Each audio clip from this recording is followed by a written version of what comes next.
It's a real fake news update, not brought to you by Pfizer. I'm here with co-host Craig Pasa Jardula. Let's look at the war mongering happening right now on mainstream media. This clip is from MSNBC during the No Kings protest. They thought it would be a good time to tell their audience about how much we need to get our asses into Venezuela and take out psychopath Maduro, because that's the one part I guess they don't want to beat Trump up on, even though they beat up him on everything else. This thing is, I think we're pretty aligned here, guys. I think we're pretty aligned. So tell us about the next war, MSNBC. Neighborhood to go after a couple of boats. Yeah. This is about regime change, which, by the way, I think is potentially a good thing, given how Maduro has run Venezuela into the ground, how he stole an election, and the rest. So when we get involved in Latin America, it doesn't always turn out that. Yeah. That's why I said in principle. Yeah. This is like, there's a complicated backstory. Yeah. So we've got to be really careful. It's one thing to oust a regime, and we could probably deal with Maduro some version of how we dealt with Noriega in Panama, but it's something very different once you've ousted a regime to successfully midwife the emergence of an enduring, more positive regime.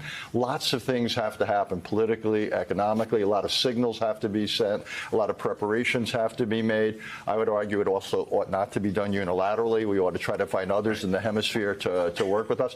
So in principle, I think the people of Venezuela could be far better off under an alternative leadership. But like everything else in life, it depends how you do it and what it leads to.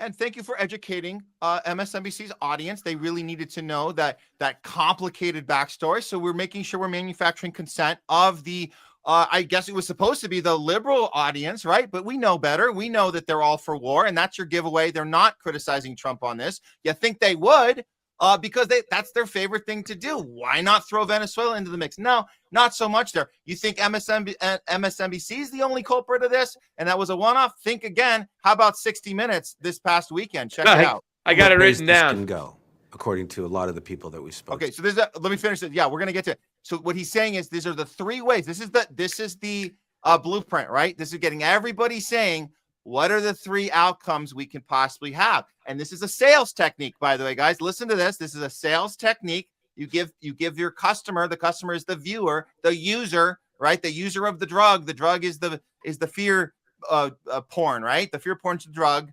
The sales call. This is the sales call. It's your three options. You don't give them a fourth option to hang up. You don't give them a fourth option to call your bullshit out. You have three options. Tell us what those three options are on CBS Overtime. Go for it.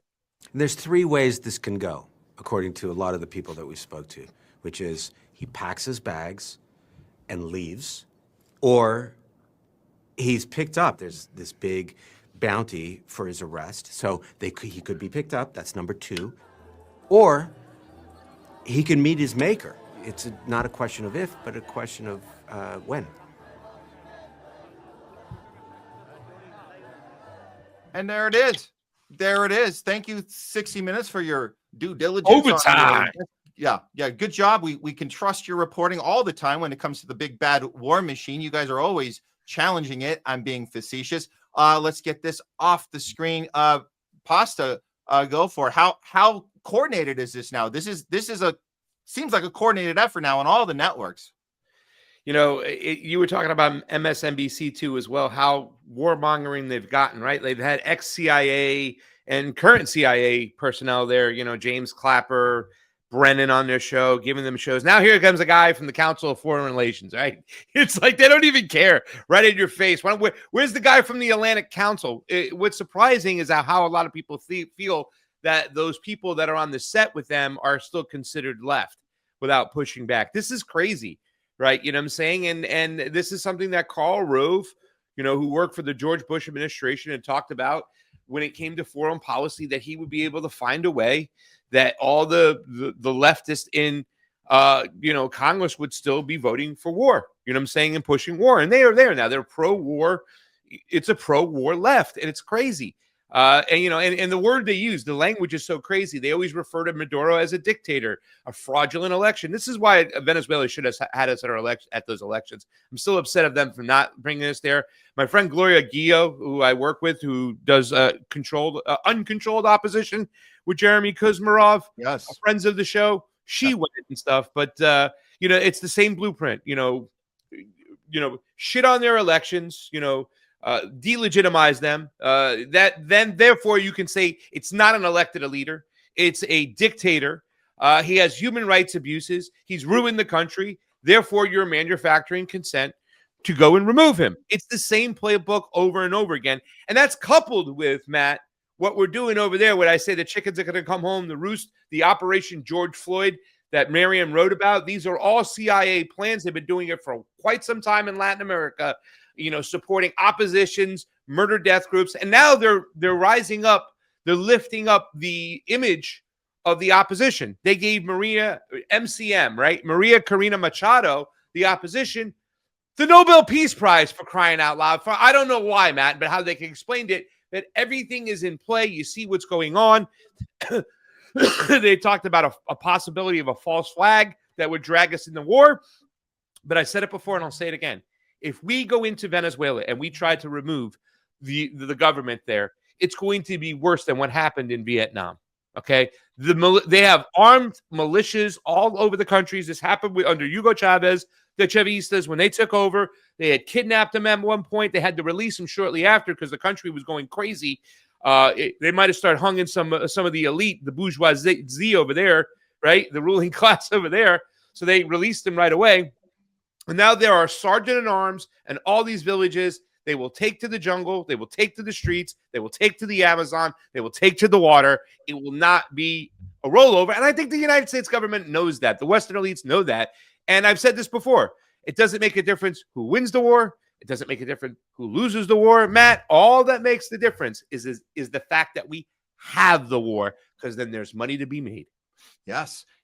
And cutting to the heart of it, the way you manufacture that consent is you make it you pretend to the viewer that it is a principle-based ideology, that we're all in this together. It's that we're bringing democracy. You're talking about this horrible Nobel Peace Prize winner. By the way, we actually, Marty, I talked to him.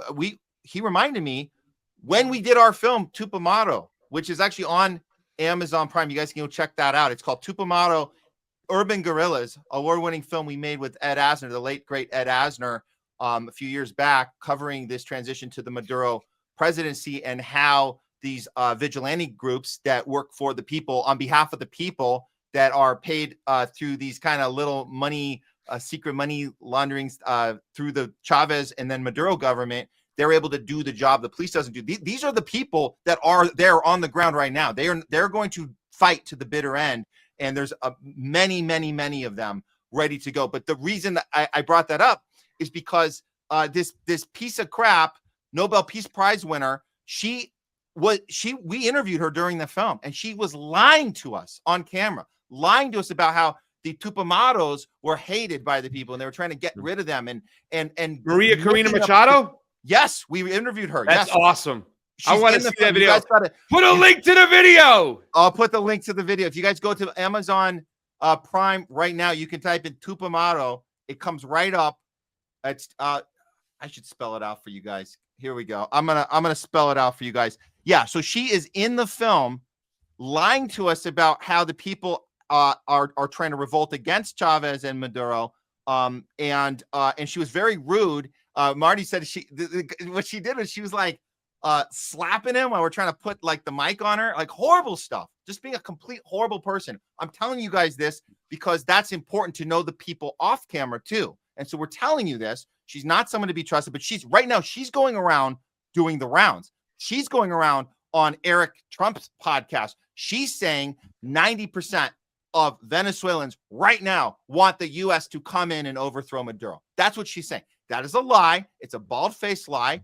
Even if there's a 50-50 split on Maduro, whether he's got his approval rating, that is far different than saying the people of Venezuela are welcoming the U.S. to come in and topple their elected leader. That's not true. It's not true. The newest poll we saw from Mint News said 3%.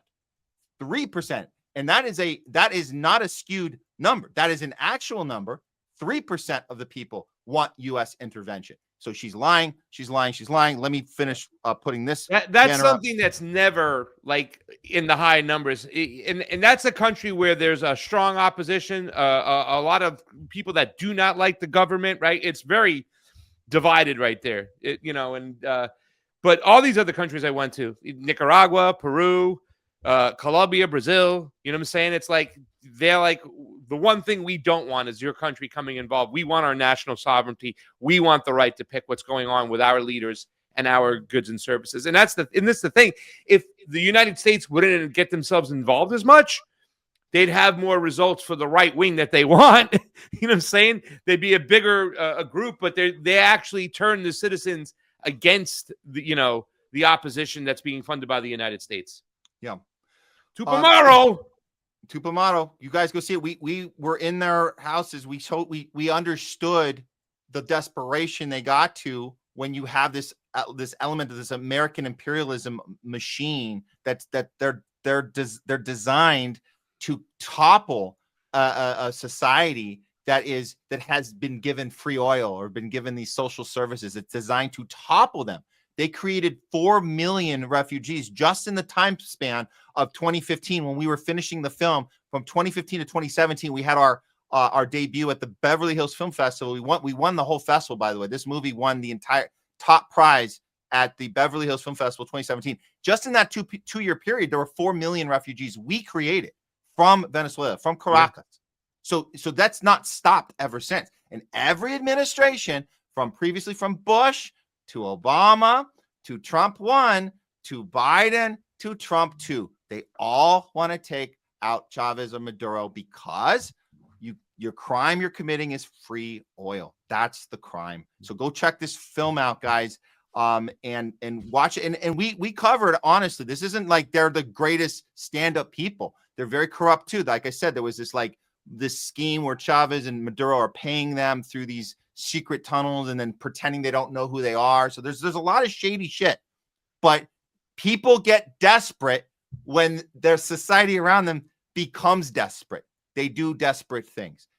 I think that's the element we wanted to convey in this film. So go check that out.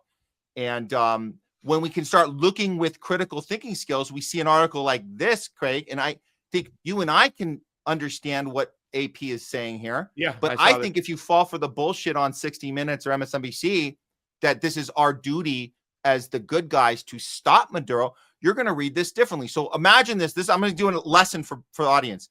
Imagine you have two different lenses right now. We're going to read this quickly, this AP article about infiltration of how we're trying to get somebody to, a pilot is going to turn, we're trying to get his pilot to turn on him.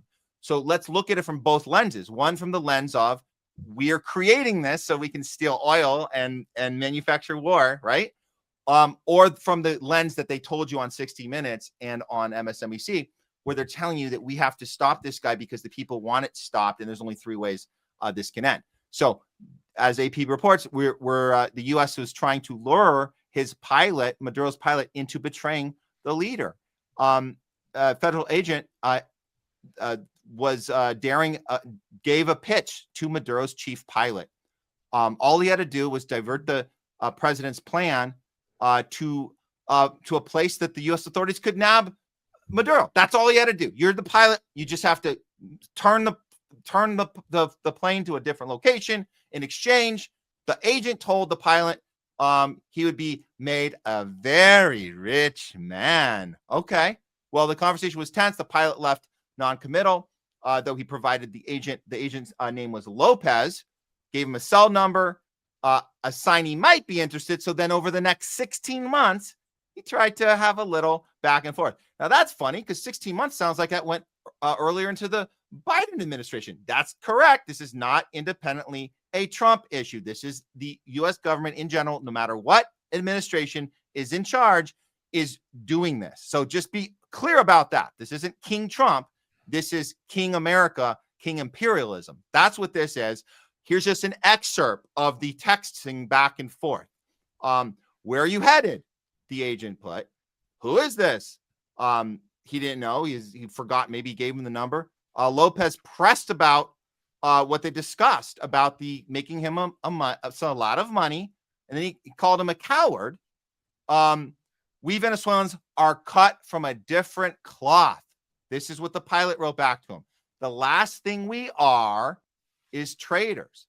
Lopez sends him a photo of them talking to each other on a red leather couch and an airplane hangar the previous year. And he says, "Are you crazy?" And then the agent goes, "A little." 2 hours later, Lopez tried one last time mentioning his 3 children. So this is how nefarious we are, that we're going to go say, "Hey, we know who your kids are. Just so you know, we know." And said a better future awaits him in the U.S. versus what I'm going to do to you if you don't comply.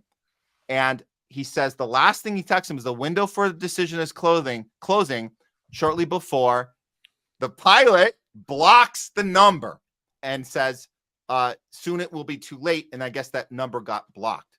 And so as we know because we see this over and over, failed coup after failed coup, we're going to have to try a little harder than this. But again, if you're watching from the lens of mainstream media, you're going to think we're the bad guy of this Hollywood story and not the other way around. Craig. No, once again, listen, they try everything they can, every tactic, limo drivers, pilots, and whatnot. It's, and obviously you see the slantedness from the mainstream media. It's crazy to me, right? Like there's so many people justifying what's going on, the way we're handling us right now, because they've labeled Venezuela a bad guy. You know what I'm saying? And they are migrants, and they're tied to the illegal immigration situation, right? It was all these stories that were planted, seeds were planted years ago. They're taking over hotels in Aurora, Colorado, and they're gangs on the streets, and they're hitting cops and whatnot and stuff. So everything is justified. And, we said this earlier with the last story. The mainstream media is not going to stop. The mainstream media is who they are. They are the stenographers for the ruling class, and they're simply, Matt, just doing their job.